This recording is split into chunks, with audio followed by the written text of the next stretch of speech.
Sir, जालन्यात महायुतीच्या सभेमध्ये बावनकुळे आले होते कल्याणराव खोगरे स्टेडियममध्ये. काय शिंदे गटाचे कार्यकर्ता त्याच्यात जण होते, आठ फिरवले ते सगळं बरोबर होते. काय वाटतं? बघा, शिंदे गटचे जे जालन्याचे नेते ते फक्त मलिदा पाहिजे त्यांना. ज्या दिवशी त्यांना मलिदा भेटेल त्या दिवशी ते मग ते महायुतीचा प्रचार. त्याचं नेहमीच असं आहे, जोपर्यंत मलिदा त्यांना भेटत नाही तोपर्यंत ते काम करतात. तर वाट बघत आता कधी मलिदा येईल कधी काम करतात, म्हणून ते गेले. उमेदवारी अर्ज दाखल करताना ते दिसले नाही.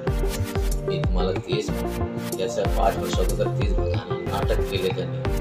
मी असं करणार, मी लोकसभेचा उमेदवार आणणार, मी याला पाठवतो त्याला म्हणून काय झालं, मलिदा घेतली, गप बसते आणि तिकडे झालं.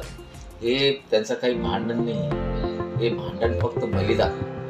त्यांना मलिदा पाहिजे आणि मलिदा जेवढा जास्त भेटेल तेवढा ताकदीने ते फिरणार आणि मलिदा नाही भेटले तर ते काम करणार. तुम्ही म्हणतात महायुतीमध्ये सगळं काही बरोबर नाही. अलबेल आहे. भास्कर वगैरे कोण आहे तुम्हाला माहिती आहे ना? दलित आघाडी शिंदे गटचा तो नेता आहे.